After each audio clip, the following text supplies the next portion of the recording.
नमस्कार बाल दोस्तों, welcome to E learning YouTube channel पे आप सभी का हार्दिक स्वागत करते हैं। जो आप सभी लोग हमारे चैनल पे नए हैं तो हमारे चैनल को सब्सक्राइब कीजिए और बेल आइकॉन प्रेस कीजिए, जिससे आने वाले वीडियो आप सभी को यूट्यूब पे सबसे पहले देखने को। बाल दोस्तों, आज का हमारा टॉपिक है ग्रामर विषय यानी कि भाषा सज्जता। इसके अंदर हम बातचीत करेंगे वचन परिवर्तन। तो आपको बता दें कि वचन परिवर्तन में 6 से लेके 8 तक के काम आता है और आगे भी काम आता है। तो आज आपको वचन परिवर्तन के बारे में हम समझाएंगे। आप नोटबुक लेके लिखने को लिए तैयार हो जाए। जो हम मुद्दे की चर्चा करेंगे आपको लिखना होगा और समझना होगा। तो शुरुआत करते हैं वचन परिवर्तन। तो पहले क्या किया है, निम्नलिखित शब्दों को पढ़िए और समझिए। तो पहले ये शब्दों को आप लोग क्या करना है, पढ़ने का है। जैसे कि ताला तो ताले, लड़का तो लड़के, घोड़ा तो घोड़े, बेटा तो बेटे, कमरा कमरे, छाता छाते, तोता तोते, रुपया रुपए। तो इस शब्द के अंदर आपने देखा होगा ताला तो यहाँ क्या हुआ, ताले। लड़का तो यहाँ क्या हुआ, लड़के। घोड़ा तो घोड़े, बेटे तो बेटे, અહીંયા તે आया। कमरा तो कमरे, रे आया। छाता तो छाते, ते आए। तोता तो तोते और रुपया तो रुपये। तो इन सभी के पीछे देखो क्या है, ये शब्द जुड़ा हुआ है। तो इसका क्या मतलब है कि उपयुक्त शब्दों को पढ़ने से पता चलता है कि आकारण पुल्लिंग, ये क्या है, आकारण पुल्लिंग शब्दों को बहुवचन बनाने के लिए शब्दों के अंतिम आ के आ को एक कर दिया जाता है। यानी कि यहाँ पे आ हो, जैसे कि ताला, तो यहाँ देखें ताला छे, तो यहाँ आ है, तो आ को क्या कर देंगे, ए लगाएंगे। तो यहाँ क्या है, ताले हो जाएंगे, आ निकल जाएगा तो ऐसे हो जाएगा ताले। तो तभी ये क्या बन जाएगा, वचन बहुवचन बन जाएंगे। तो इस तरह बात दोस्तों, पहले में कौन सा पत्ते लगाएं, जो अंतिम शब्द आ हो तो उसके जगह पे क्या करें, ए कर दिया जाता है, तो बहुवचन में बन जाता है। यानी कि वचन परिवर्तन होता है। ये पहला नियम है, जिसके अंदर ए लगाने से, यहाँ आ के अंतिम स्वर आ हो तो ए लगाने से क्या बन जाता है, बहुवचन बन जाता है। अब दूसरा देखते हैं उदाहरण। यहाँ क्या, रात राते, बहन बहने, किताब किताबें, भैंस भैंसे, दीवार दीवारें, आँख आँखें, सड़क सड़कें, बात बातें। तो यहाँ क्या गया, ये क्या है, आकारण पुल्लिंग है, ये पुल्लिंग शब्द है अकारण, और ये क्या है, आकार स्त्रीलिंग। तो इन शब्दों को पढ़ने से पता चलता है कि अकारण स्त्रीलिंग शब्दों का बहुवचन करने के लिए शब्दों के अंत में ए जोड़ दिया जाता है। यहाँ भी क्या, ए खाली, और यहाँ कौन सा ए, ऐसा ए जोड़ दिया था, ए। तो ये क्या स्त्रीलिंग शब्द है, स्त्रीलिंग कौन सा, अकारण स्त्रीलिंग। तो तुम्हें आप देख सकते हैं रात को क्या कहते हैं, रातें। तो यहाँ समझाते हैं आपको, जैसे कि यहाँ रात लिखा है, ये रात, तो यहाँ पे क्या अकारण स्त्रीलिंग है, वक्ता बराबर। तो यहाँ क्या कर दिया गया, रातें, ऐसे माथे मिंडो।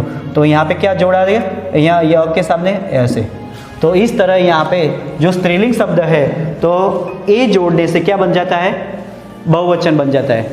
यहाँ पे दूसरा वाक्य में भी अपने को क्या वचन परिवर्तन देखने को मिलते हैं। कौन सा शब्द लगाने से, जो स्त्रीलिंग वाक्य दिया अकारण स्त्रीलिंग है उसके पीछे ए लगाने से यहाँ बहुवचन वाक्य मिलता है। और तीसरा देखते हैं। तीसरा में क्या है, लता तो लताएं, कन्या कन्याएं, बाला बालाएं, महिला महिलाएं, सेवा सेवाएं, बालिका तो बालिकाएं, भाषा भाषाएं, पाठशाला तो पाठशालाएं। तो यहाँ आप देख सकते हैं, यहाँ हम देख सकते हैं कि आकारण स्त्रीलिंग, ये कौन सा था, अकारण स्त्रीलिंग। यहाँ क्या है, आकारण स्त्रीलिंग, स्त्रीलिंग नाम है। आकारण स्त्रीलिंग का शब्द का बहुवचन बनाने के लिए शब्दों के अंत में ए लगाने से, याद रखना ए जोड़ दिया जाता है। दोनों में सेम ही है, जैसे कि अकारण स्त्रीलिंग और आकारण स्त्रीलिंग, दोनों में क्या ए जोड़ने से क्या बन जाता है, बहुवचन बन जाता है। जैसे कि यहाँ पे जोड़ा गया लत्ता, तो लत्ताएं हो गया। तो एक उदाहरण देखते हैं, जैसे कि लत्ता यहाँ आकार स्त्रीलिंग है तो यहाँ क्या हो जाएगा, लता ए, ऐसा बन जाएगा। तो यहाँ ए लगा दिया गया है। समझ गए बाल दोस्तों।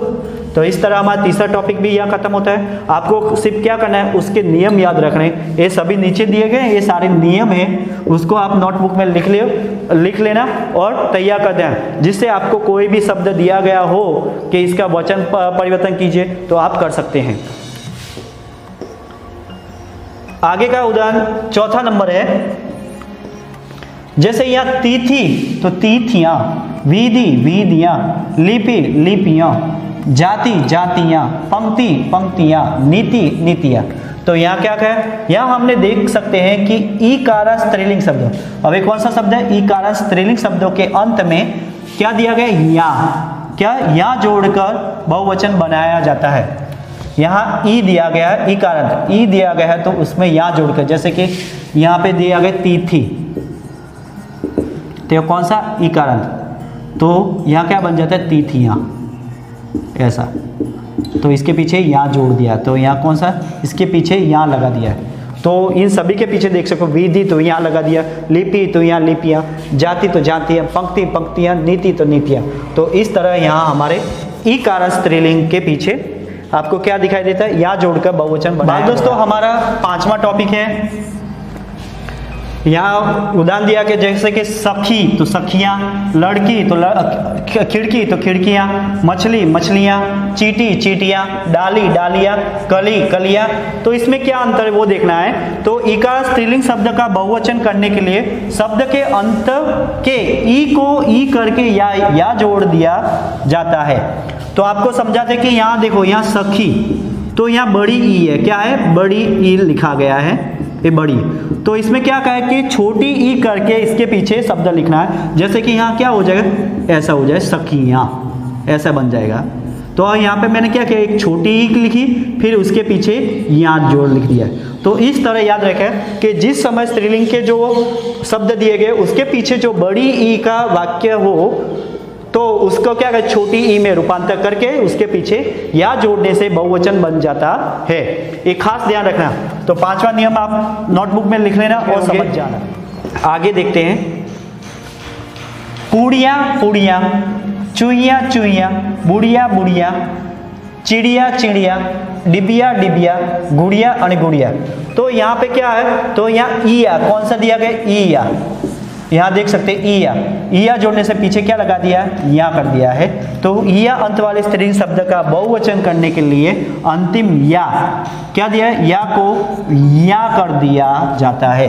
देखो यहाँ या को क्या करते, खाली इधर टपकू कर दे, तो या को या कर दिया जाता है। तो इस तरह यहाँ भी हमारे बहुवचन देखने को मिलते हैं। और ये शब्द कौन से हैं, स्त्रीलिंग शब्द है, याद रखना। ये हमारा छठा नियम भी पूरा हुआ। ये नियम लिख लेना बाल दोस्तों, ये सभी नोटबुक में। और सातवां आता है उकारण शब्द, उकारण। तो यहाँ देखिए उकार એટલે रस्व दीर्घ जैसा होता है, ये रस्व वाला और ये दीर्घ। तो उकार स्त्रीलिंग शब्दों के अंत में ए जोड़ने से बहुवचन बनता है। तो देखो आप देख रहे हो, वस्तु तो वस्तुएं, धेनु तो धेनुएं, ऋतु तो ऋतुएं। तो यहाँ आप देख सकते हैं कि उकार स्त्रीलिंग शब्दों के अंत में ए जोड़ने से बहुवचन बनता है रस्व के अंदर। ऐसे अब उकार शब्द आठवां नियम देखते हैं, यानी कि रस्व। तो उकार स्त्रीलिंग शब्दों में उ का उ करके क्या कर दे, ए जोड़ने लगाने से बहुवचन बनते हैं। तो याद रखना विद्यार्थी में, यहाँ वधु तो वधुए, जू तो जुए। तो समझाता है जैसे कि यहाँ वधु दिया गया है रस्व में, तो इसमें क्या कहा कि ऊ का ऊ करके यानी कि रस्व। तो हम यहाँ कर देते जैसे कि ब दू हो गया, ए ऊ हो गया, फिर बाद में क्या जोड़े, ए जोड़ने से ये क्या बन जाएगा, अपना बहुवचन बन जाएगा। याद रखना विद्या सब बाल दोस्तों, उकार शब्द में क्या है कि उकार स्त्रीलिंग शब्दों के अंत में ऊ का क्या कर देगा, ऊ करके उसके पीछे ए लगाने से बहुवचन बन जाता है। ये हमारा आठवां नियम है। और नौवां नियम है, ए लिख लेना, औकारण शब्द, औकारण। तो यहाँ दिया गया गौ तो गौए, यहाँ कुछ नहीं कहा। औकारण स्त्रीलिंग शब्दों के अंत में क्या लगाने का, ए लगाकर बहुवचन बनाया जाता है। यहाँ देख सकते हो इसके पीछे खाली गौ लिखा है, तो गौ ए, तो इसके पीछे मात्र क्या दिया गया, ए लगाने से क्या कर दिया, बहुवचन बना दिया गया है। समझ गए। अब आगे का नियम है 10वां। तो अब ये पढ़ना है, देखो प्रजा तो प्रजाजन, पाठक पाठकगण, लेखक लेखक वृंद, मजदूर मजदूर वर्ग, गुरु गुरुजन, श्रोता श्रोतागण, अध्यापक अध्यापक वृंद, शिक्षक शिक्षक वर्ग, छात्र छात्रगण, कवि कविगण। तो आगे का मैंने आपसे बात की थी कि सभी शब्दों में क्या क्या है कि एक वर्ग दल या समूह का बोध करने के लिए कुछ एक वचन शब्दों के अंत में गण वृंद वर्ग वृंद जन या जैसे शब्द जोड़ दिए जाते हैं। तो आप जानते हैं कि इसके पीछे क्या क्या है, प्रजा के पीछे जन जोड़ा गया है, पाठक के पीछे गण जोड़ा गया है, लेखक के पीछे वृंद जोड़ा गया है, मजदूर के पीछे वर्ग जोड़ा गया है, गुरु के पीछे जन जोड़ा गया है, श्रोता के पीछे गण, अध्यापक के पीछे वृंद, शिक्षक के पीछे वर्ग, छात्र के पीछे गण और कवि के पीछे गण जोड़ा गया है। तो बाल दोस्तों ये आप नोटबुक में लिख लेना और तैयार भी कर देना। अब हमारा ये उदाहरण देखिए, उपरोक्त नियमों के आधार पर निम्नलिखित शब्दों का वचन परिवर्तन कीजिए। तो बात दोस्तों मैं आपको बता दें कि यहाँ पे एक वचन से बहुवचन बनाना है और बहुवचन से एक वचन करना, तो ये आपको पहचानना है। तो कौन से, तो आपने देखा नदी दिया गया, तो नदी में आपको मैंने पहले बोला था कि नदी, तो यहाँ बड़ी ई क्या है बड़ी ई दी गई है, तो बड़ी ई का छोटी ई में रूपांतर करके पीछे या जोड़ने से क्या बन जाएगा हमारा बहुवचन, तो ऐसा हो जाएगा नदियाँ, इस तरह। अब यहाँ पे किताब, तो यहाँ अ कारण पुल्लिंग है, अ दिया गया है, तो अ से अपने क्या पीछे ए लगाने से क्या बन जाएगा किताबें। तो यहाँ पे देखो किताबे, यहाँ पे दिया देखो ए रहा किताब। नियम में हम बता देते, जैसे यहाँ पे ए लगाने से क्या बच जाएगा बहुवचन, देखो ये रहा किताब किताबें। आगे तो यहाँ दरवाजे दिए गए, तो यहाँ क्या आएगा, ए बहुवचन, तो यहाँ आएगा दरवाजा, क्या आएगा दरवाजा। और यहाँ कला आकारांत, तो कला, तो यहाँ क्या आएगा कलाएं। समझ के बाद कौवा, तो क्या आएगा कौवाए। धातु एक लिखा गया, तो यहाँ क्या आएगा धातु रस्व वाला। यहाँ भी देखो क्या क्या बड़ी ऊ का छोटी ऊ में रूपांतर किया गया है, फिर बाद में ए लगा, तो मैं देखो धातु लिख दिया। सड़कें, तो यहाँ पे क्या आएगा सड़क, और कुत्ता तो कुत्ता है। तो इस तरह बात दोस्तों हमारा ये वचन परिवर्तन का टॉपिक यानी कि ग्रामर भाषा सज्जता पर यहाँ पे खत्म होता है। आपको ये वीडियो कैसा लगा, जो अच्छा लगा हो तो लाइक करना भूलिएगा नहीं, और जो आप सभी लोग हमारे चैनल पे नए हो तो सबसे पहले हमारे चैनल को सब्सक्राइब कीजिए, बेल आइकन प्रेस कीजिए, जिससे आने वाली वीडियो आप सभी को यूट्यूब पे सबसे पहले देखने को मिले। धन्यवाद, थैंक यू।